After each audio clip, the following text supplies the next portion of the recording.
구약성경 미가서 6장 6절에서 8절 말씀, 하나님께서 원하시는 삶.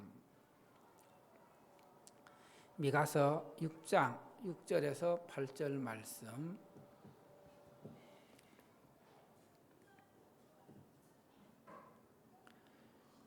한 절씩 교독하겠습니다. 6절입니다.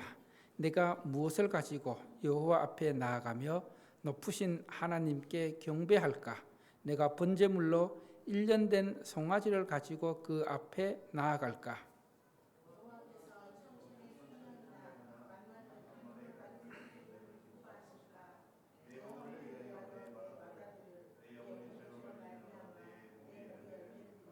합독합니다. 사람아, 주께서 선한 것이 무엇임을 내게 보이셨나니 여호와께서 내게 구하시는 것은 오직 정의를 행하며 인자를 사랑하며 겸손하게 내 하나님과 함께 행하는 것이 아니냐. 아멘. 하나님 아버지, 이 시간 말씀 들을 때에 성령께서 듣는 성도들의 그 마음을 주장하여 주시고 말씀을 깨닫게 하여 주시고 말씀이 머리로만 이해되는 것이 아니라 가슴으로 마음으로 깨달아지고 이해되어져서 그 말씀대로 살아갈 수 있는 은혜와 믿음을 허락하여 주시옵소서. 우리의 삶으로 연결되는, 삶으로 사라지는 말씀이 되게 하여 주시옵소서. 이 모든 말씀 예수님 이름으로 기도드립니다. 아멘. 자, 이 하나님의 말씀인 성경 66권, 이 성경 66권의 모든 내용들, 참 많은 내용들이 기록되어 있습니다.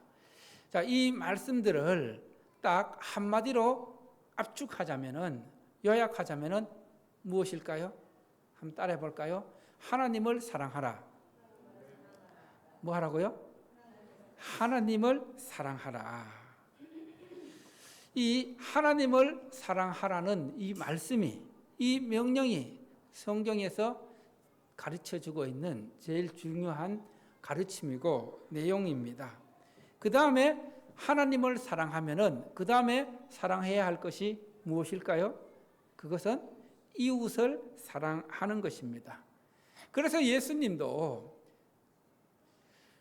마태복음에서 이 성경의 그 율법의 내용들을, 말씀들을 두 가지로 압축하면은 하나님을 사랑하고 그리고 이웃을 사랑하는 삶이라고 그렇게 말씀을 하셨습니다. 여러분, 하나님을 사랑할 때에 그러면 어떻게 사랑하느냐? 신명기 6장 5절에서 너는 마음을 다하고 그 다음 뜻을 다하고 힘을 다하여 내 하나님 여호와를 사랑하라. 여러분에게 한번 물어보겠습니다. 여러분, 하나님을 사랑하십니까?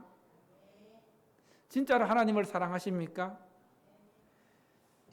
하나님을 사랑하기 때문에 이 시간 하나님 앞에 나와 예배 드리는 것이고, 그리고 또 하나님을 사랑하기 때문에 교회에서 맡겨주신 그 직분대로 사명을 감당해 나가는 것입니다.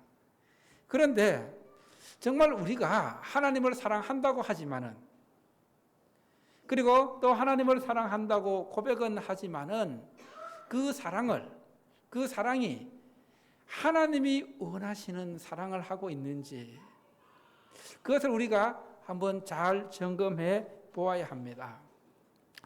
여러분, 내가 원하는 사랑이 참 사랑일까요? 아니면 하나님이 원하시는 사랑이 참 사랑일까요? 하나님을 사랑한다 해놓고 하나님이 원하시는 사랑이 아니라 내가 원하는 사랑만 하면은 그것은 하나님이 기뻐하시는, 하나님이 좋아하시는 하나님을 향한 참된 사랑이라고 말할 수 있습니까? 내가 좋아하고 내가 기뻐하는 것을 하나님께 드리는 것이 아니라 하나님께서 원하시고 하나님께서 기뻐하시는 것을 드리고 또 이런 믿음으로 하나님을 사랑하는 것이 바로 하나님을 향한 진실된 사랑입니다. 지난 9월 우리 창립주일 때 장향희 목사님께서 이 하나님을 사랑하고 교회를 사랑하고 사람을 사랑한다고 할 때에 그 사랑의 기준을 세 가지로 말씀을 해 주셨는데, 여러분 늘 한번 생각을 해 보십시오. 우리가 사랑을 할 때에 말로 사랑할 수 있습니다. 말로. 내가 누구를 사랑한다 말로 할 수 있습니다. 그리고 말로만 하는 사랑이, 이 사랑이 진실된 사랑이라고 할 수 있을까요? 할 수가 없죠. 말로 사랑한다 하면은 반드시 그 말로 사랑하는 것을 무엇으로 보여줘야 돼요?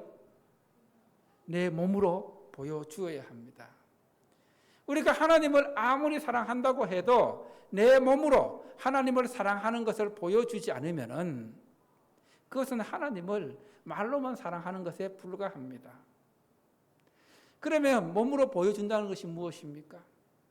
이렇게 하나님 앞에 나와 예배를 통해서 또 하나님의 뜻을 구하는 말씀을 읽고 묵상하는 것을 통해서 또 하나님의 뜻을 구하는 그 기도를 통해서 몸으로 보여주는 것입니다. 지난 주일에 제가 이 강단에서 말씀을 선포할 때에 다니엘은 어떻게 기도했다 했습니까? 기도하면, 하나님께 기도하면은 죽을 것을 알고도, 사자굴에 던져질 것을 알고도 기도를 멈추었다, 멈추지 않았다? 멈추지 않았습니다. 이렇게 이 몸으로 보여준다는 것은 내가 하나님을 사랑한다는 것을 예배를 통해서 헌신과 섬김을 통해서 보여줄 수 있습니다. 그리고 또 하나, 우리가 하나님을 사랑함에 있어서 중요한 요소 중에 하나가, 따라합시다, 마음으로 사랑하는 것. 뭘 사랑하는 거요? 마음으로. 우리가 하나님을 사랑한다고 몸으로 헌신하고, 그리고 또 그 말로 사랑한다 하지만은 거기에 내 마음이 들어가 있지 않으면은 그 사랑은 온전한 사랑이라 할 수가 없는 것입니다. 여러분, 마음이 뭐예요? 마음. 우리가 마음을 다하여 사랑해야 된다.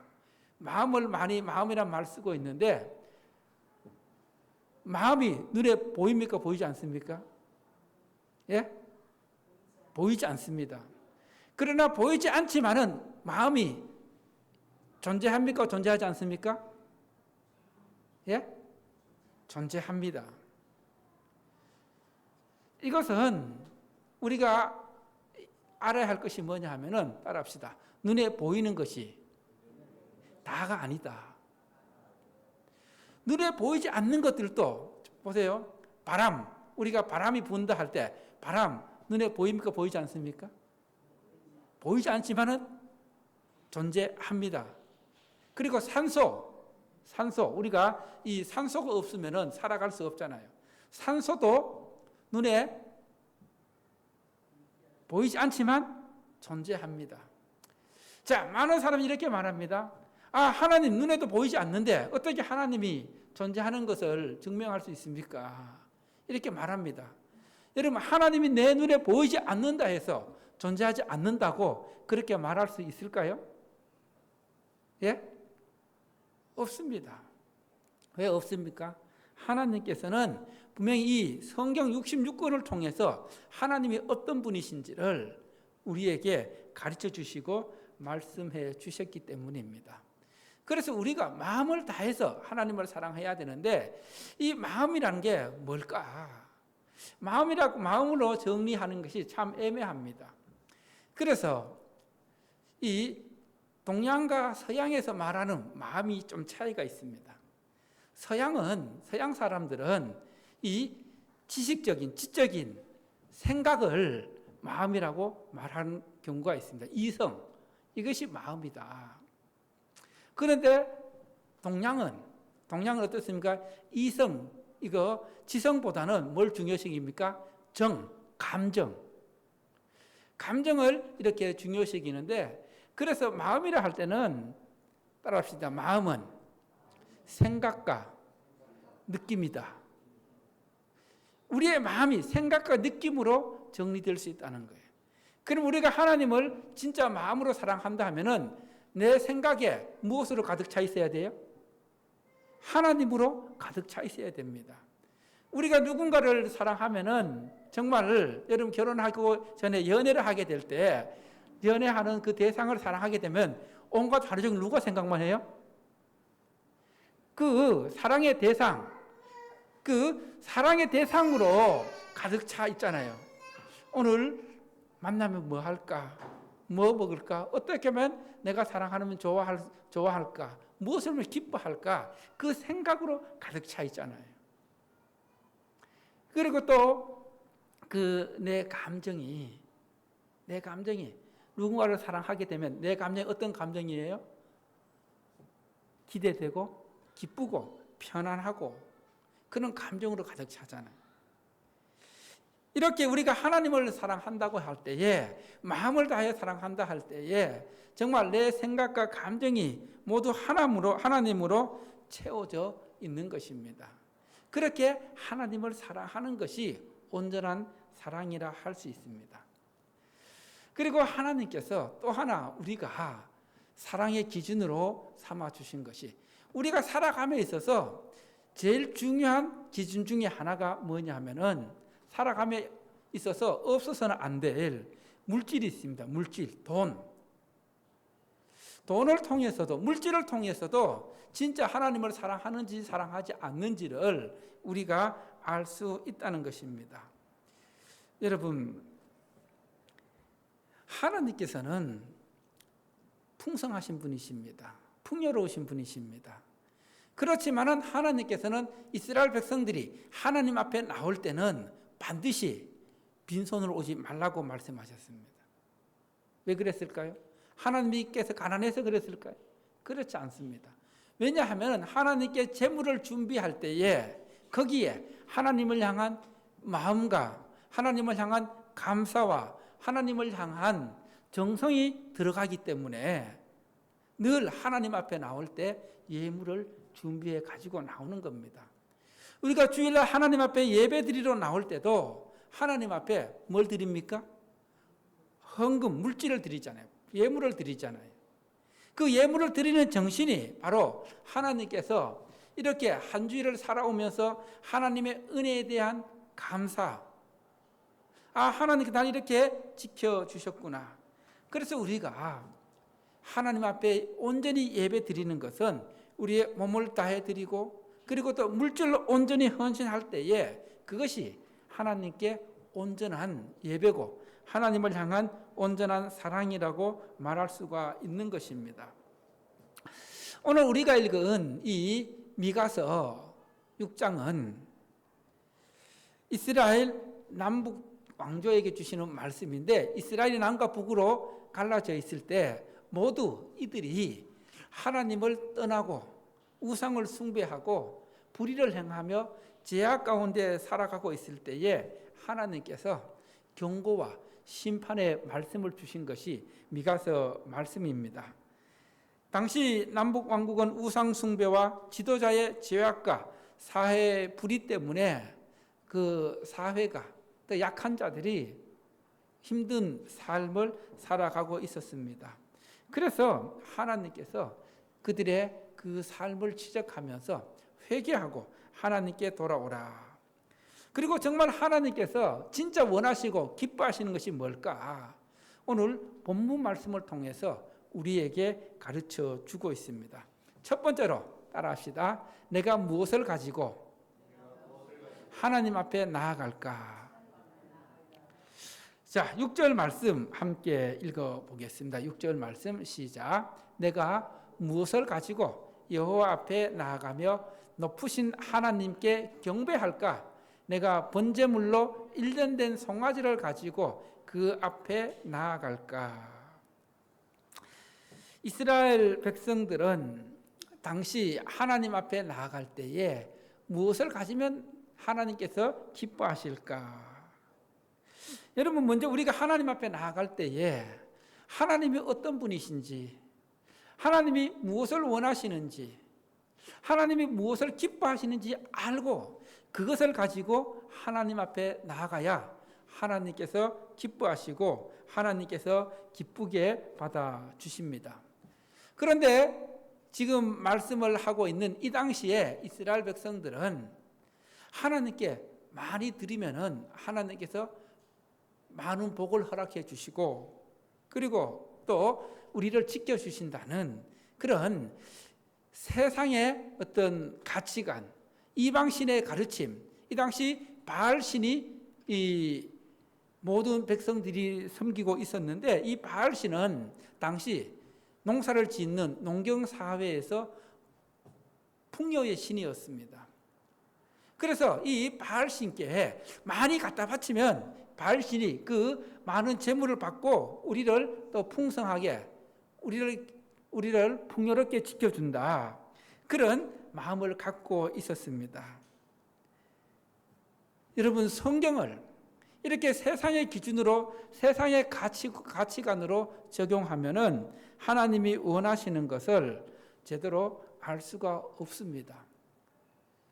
이 6절 말씀에서 분명히 하나님 앞에 나아갈 때에 우리가 어떤 모습으로 어떻게 나아가야 될까? 무엇을 가지고 나아가야 될까?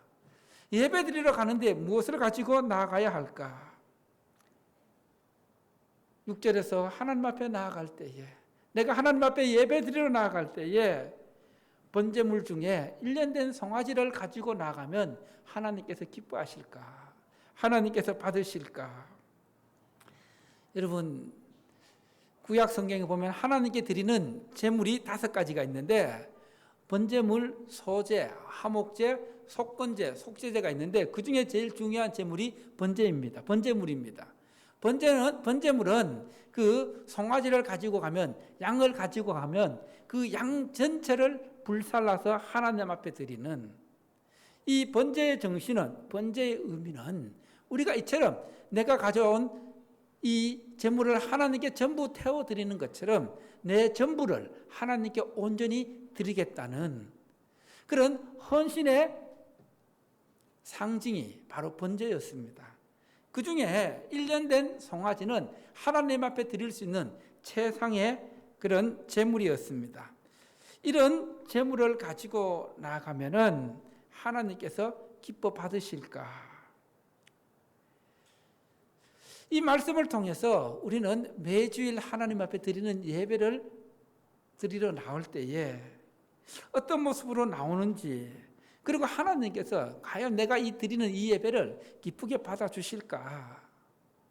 한번 곰곰이 생각해 보아야 합니다. 두 번째로 따라합시다. 하나님께서는 무엇을 기뻐하실까? 7절 말씀 함께 보겠습니다. 7절 말씀 시작. 여호와께서 천천의 수장이나 만만의 강물 같은 기름을 기뻐하실까? 내 허물을 위하여 내 맏아들을 내 영혼의 죄로 말미암아 내 몸에 열매를 드릴까? 자, 그러면 하나님 앞에 내가 나갈 때 예배드리러 나갈 때에 최고의 그런 최상의 제물과 그리고 또 제물에 수많은 제물을 가지고 나가면은 1000마리의 양이나 그리고 만만의 그런 제물을 가지고 가면은 헤아릴 수 없을 많을 정도로 하나님 앞에 드리면 과연 그러면 하나님은 그것을 기쁘게 받아주실까? 내가 살아오면서 지은 죄들을 내가 가장 사랑하는 나의 맏아들을 드리면 하나님께서 그 죄를 용서해 주실까? 아니면 정말 내가 내 몸 전체를 하나님의 불살라 드리면은 하나님께서 내 죄를 용서해 주실까? 여러분, 기복신앙이 무엇입니까? 내가 하나님께 이만큼 하면 하나님도 나에게 어떻게 해야 돼요? 이만큼 해줘야 된다. 이것은 하나님을 믿지 않는 세상 사람들의 생각입니다. 세상 사람들의 가치관입니다. 하나님께 내가 많은 재물, 많은 물질, 그리고 나의 시간을 헌신하고 섬기면은 하나님께서도 그만큼 해 주셔야 된다. 이것이 바로 기복 신앙인 것입니다. 여러분, 나의 허물을 씻고 나의 죄를 용서받기 위해서 내 맏아들을 들기까지 하면 내 죄가 용서받을 수 있을까? 내 몸을 드리면 용서받을 수 있을까? 무엇을 말씀하는 겁니까? 하나님 앞에 아무리 많은 재물을 드린다 할지라도, 하나님 앞에 아무리 헌금을 많이 한다 할지라도, 그리고 내가 하나님 앞에 내 죄를 용서함 받고 깨끗함을 받기 위해서 내 아들을 드린다 할지라도 내 죄가 용서함 받을 수 있다 없다? 없다는 거예요. 즉 재물 자체가, 나의 헌신 자체가 하나님 앞에 드려질 때 그것이 나에게 어떤 것들을 해줄 수 없다는 겁니다. 그러면은 어떻게 해야 내가 받으시는 예배를 하나님께서 기쁘게 받으시고 나의 죄가, 나의 허물이 깨끗하게 될까? 이 6절과 7절 말씀에서 가르쳐주는 교훈은 이겁니다. 우리가 하나님 앞에 예배 드릴 때에, 또 하나님 앞에 나갈 때에, 따라합시다. 형식적인 예배, 억지로 드리는 예배, 의무로 드리는 예배, 이것을 하나님께서 원하지 않는다는 겁니다. 하나님께서 제일 싫어하시는 예배가 뭐냐 하면은 억지로 형식적으로 드리는 예배입니다. 그래서 그런 예배는 우리가 교회에 나와서 예배를 드린다 할지라도 교회 마당만 밟는 형식적인 예배라는 것을 가르쳐주고, 그리고 이사야 말씀을 통해서 마음이 없는, 삶이 들어가 있지 않는 그 예배는, 그 예배에 내가 실증이 나고 진절머리가 난다고, 그 예배가 역겹다고 말씀하십니다. 자, 우리 이사야 1장 11절에서 13절 말씀을 같이 한번 읽어보도록 하겠습니다. 같이 천천히 한번 읽겠습니다. 시작. 여호와께서 말씀하시되 너희의 무수한 재물이 내게 무엇이 유익하뇨? 나는 숫양의 번제와 살찐 짐승의 기름에 배불렀고 나는 수송아지나 어린 양이나 숫염소의 피를 기뻐하지 아니하노라. 12절. 너희가 내 앞에 보이러 오니 이것을 누가 너희에게 요구하였느냐? 내 마당만 밟을 뿐이니라. 13절. 헛된 재물을 다시 가져오지 말라. 분향은 내가 가증히 여기는 바요, 월삭과 안식일과 대회로 모이는 것도 그러하니 성회와 아울러 악을 행하는 것을 내가 견디지 못하겠노라. 여러분, 이 말씀을 깊이 마음에 잘 새겨야 합니다. 우리가 하나님 앞에 매주일 드리는 예배, 하나님 앞에 매주일 드리는 헌금, 물질, 헌신, 이것이 그 자체가 하나님께서 기뻐하시는 게 아니라는 겁니다. 그러면 하나님께서 정말 원하시고 기뻐하시고 원하시는 삶이 무엇일까? 그것을 알아야 된다는 거예요. 세 번째, 그것을 우리에게 가르치려고 세 번째 말씀 함께 봅니다. 시작. 하나님과 함께 행하는 삶을 기뻐하신다. 자, 8절 말씀 함께 보겠습니다. 8절 말씀 시작.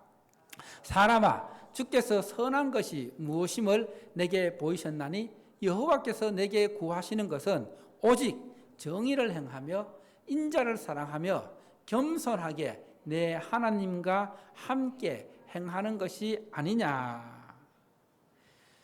자, 하나님께서는 이미 무엇이 옳은지, 무엇을 기뻐하시는지, 무엇을 원하시는지 우리에게 이미 다 보여주시고 가르쳐 주셨습니다. 말씀을 통해서 이미 가르쳐 주셨고 보여주셨습니다. 그래서 우리가 하나님이 정말 원하시고 기뻐하시고, 그리고 하나님이 기쁘게 받으시는 예배가 어떤 예배인지 말씀을 통해 가르쳐 주셨습니다. 그러면 우리가 이 하나님께서 기뻐하시고 원하시는 것을 알기 위해서는 무엇을 알아야 합니까? 이 말씀을 알아야 한다는 거예요. 말씀. 그래서 우리가 하나님의 말씀인 성경을 어떻게 해야 됩니까? 성경을 읽어야 된다는 거예요. 성경을 읽지 않으면, 말씀을 가까이 하지 않으면 하나님의 뜻을 알 수 없습니다. 하나님이 원하시는 것이 무엇임을 알 수가 없습니다. 그리고 내가 어떻게 하나님을 사랑해야 하는지도 알 수가 없습니다. 일주일 한 번 예배 드리는 이 예배를 통해 듣는 말씀으로 충분할까요? 그렇지 않다는 거예요. 우리가 순간순간 매일매일 하나님 앞에 나아가기 위해서 또 하나님을 사랑함에 있어서 어떻게 사랑해야 되는지를 말씀을 통해 알 수가 있는 것입니다. 그래서 우리가 원래 말씀을 가까이 하기 위해서 하루 20분 성경 읽기 하고 있잖아요. 지금 이제 구약 성경 거의 다 끝나가고 있습니다. 시작하니까 벌써 구약까지 오고 있는, 또 구약성까지 오면서 참으로 귀한 말씀들을 많이 또 깨닫게 되고 듣게 되는 것을 보게 됩니다. 오늘 하나님께서 우리에게 원하시는 것은 많은 재물이 아닙니다. 많은 양의 재물이 아니고, 그리고 예배가 먼저가 아니라는 것입니다. 하나님께서 진정 원하시는 것은 무엇일까요? 따라합시다. 하나님을 향한 나의 마음, 나의 생각, 나의 삶이 먼저다. 무슨 뜻입니까? 하나님을 향한 나의 마음은 어떠한가? 하나님을 향한 나의 생각은 어떠한가? 그리고 하나님 앞에 나는 어떤 모습으로 살아가고 있는가? 이런 내 삶이 먼저라는 겁니다. 그러면서 하나님께서 우리 삶 속에 요구하는 것이 무엇입니까? 오직 정의를 행하며, 정의, 올바른 삶을 살아가라는 겁니다. 세상을 살면서 세상 사람들의 손가락질 당하지 않고 또 불의를 행하지 않고 하나님의 자녀로서 올바른 정신을 가지고 올바른 마음을 가지고 올바른 생각을 가지고 살아가라는 겁니다. 이게 정의를 행하는 삶입니다. 그래서 생각으로만 정의로운 삶을 살아가는 것이 아니라 행동으로 살아가는 것입니다. 몸으로 살아가는 것입니다. 그 다음 두 번째 하나님께서 우리에게 요구하시는 삶이 무엇입니까? 오직 정의를 행하며 인자를 사랑하는 삶. 인자가 무엇일까요? 바로 이것은 이 성경에서 말하는 이 말씀에 인자는 하나님의 자비와 하나님의 긍휼하심을 의미하는 히브리어 헤세드를 의미합니다. 헤세드는 하나님의 자비하심과 긍휼하심을 의미하고 있는데, 이 인자를 사랑한다는 것은 우리가 하나님의 자녀로서 하나님으로부터 하나님의 자비와 긍휼하심을 입었다면은 그것을 내 주변의 사람들에게로 어떻게 해야 돼요? 흘러보내고 베푸는 그런 삶을 살아가는 것이 인자를 사랑하는 삶입니다. 그리고 세 번째 마지막으로 하나님과 함께 겸손하게 하나님과 함께 행하는 삶, 즉 하나님과 동행하는 삶이 하나님께서 원하시고 기뻐하는 삶입니다. 여러분 따라해 볼까요? 하나님과 동행하면 기쁘다. 여러분 찬송가 중에 이런 가사가 있습니다. 주와 같이 길 가는 것 얼마나 뭐예요? 즐거운 일 아닌가. 주와 같이 길 가게 되면 주님과 함께 손잡고 동행하고 하나님과 함께 동행하면 그 삶이 어떻다고요? 즐겁고 기쁘다는 겁니다. 주님과 한 걸음 한 걸음 걷는 것은 행복하고 즐거운 일입니다. 그렇게 주님과 함께 동행할 때 요구되는 것이 겸손한 마음입니다. 겸손한 마음. 이 겸손한 마음은 어떤 마음입니까? 내가 세상을 살면서 하루하루 살면서 하나님의 은혜 없이는 하나님의 도움 없이는 살아갈 수 없으니까 하나님께서 나를 긍휼히 여겨 주셔서 나에게 이 세상을 이겨나갈 수 있는 하나님의 은혜로 헤쳐나갈 수 있는 하나님의 지혜로 살아갈 수 있는 은혜를 달라고 늘 하나님 앞에 자신의 연약함을 인정하며 하나님의 은혜를 구하는 삶이 겸손한 삶입니다. 자, 이 말씀들을 통해서 한번 우리의 삶을 점검해 봅시다. 정말 하나님을 향한 나의 마음은 온전히 하나님께로 향하고 있는가? 하나님 앞에서 겸손한 마음으로 하나님의 은혜를 의지하고 신뢰하고 있는가? 세상을 살아가면서 하나님 앞에서 정의를 행하며 이웃을 사랑하는 삶을 살아가고 있는가? 하나님께서 나를 사랑하시고 긍휼히 여기신 것처럼 사랑과 긍휼의 마음을 가지고 사랑을 실천하는, 사랑을 베푸는 삶을 살아가고 있는가? 그리고 매일매일 매 순간순간을 하나님의 말씀과 기도로 하나님과 즐겁게 기쁘게 동행하고 있는가? 이런 삶들이 되었을 때에 이런 삶을 바탕으로 드리는 예배, 그리고 하나님께 드리는 제물, 예물, 헌금을 하나님께서 기쁘게 받으신다는 겁니다.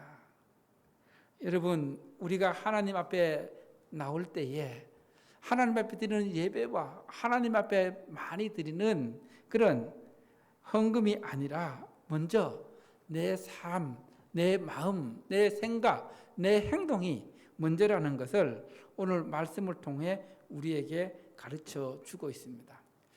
자, 이제 제가 한번 예를 들고 오늘 말씀을 마무리합니다.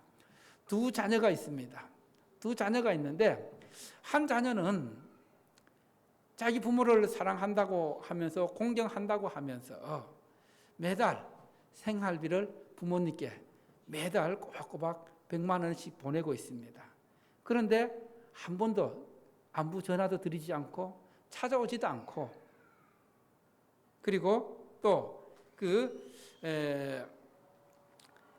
그냥 형식적으로 의무적으로 자식된 도리로 해야 되기 때문에 그렇게 부모님을 모시는, 또 부모님을 사랑하는 그런 자녀가 있습니다.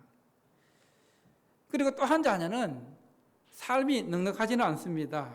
그래서 다른 형제처럼 그렇게 100만 원씩은 못 드립니다. 드리지 못합니다. 그러나 최소한 일주일에 한 번씩 부모님께 전화를 드려 안부를 묻고, 그리고 또 부모님을 걱정하고, 그리고 부모님께 필요한 것이 무엇이 있는지 여쭤보고 필요한 것이 있으면은 또 그것을 구해드리고, 그리고 자주는 찾아뵙지 못하지만 그러나 부모님이 드시고 싶은 것이 있으면, 필요한 것이 있으시면 찾아와서 맛있는 것도 드시고 싶은 거 사드리고, 그리고 또 많은 금액은 아니더라도 정말 마음과 정성이 들어가 있는 그런 용돈을 드리는 그런 자녀가 있다고 할 때에, 뭐 극단적인 말씀이지만 얘기는 하지만은, 그러나 이 두 자녀 중에 누가 정말 부모님을 사랑하고, 그리고 어떤 자녀를 부모가 더 기뻐하실까요? 여러분 같으면 어떤 자녀를 더 귀하게 여길까요? 둘 다 귀하지만은 그 중에서 둘째, 그렇죠? 정말 이 물질이 다가 아니라 그 마음과 정성과 행동, 삶이 들어가 있는 그 사랑이 온전한 사랑이라는 겁니다. 하나님을 향한 사랑도 마찬가지라는 것을 말씀드리는 겁니다. 그래서 오늘 이 말씀을 통해서 우리의 그 삶을 다시 한번 돌아보면서 정말 내가 하나님을 사랑한다고 하지만은 정말 하나님이 원하시고 기뻐하시는 그 사랑을 가지고 예배드리고, 그리고 또 하나님의 기뻐하시는 삶을 살고 있는지 한번 돌아보면서 우리의 삶이 하나님을 기쁘시게 하는 복된 삶이 되기를 축원합니다. 할렐루야.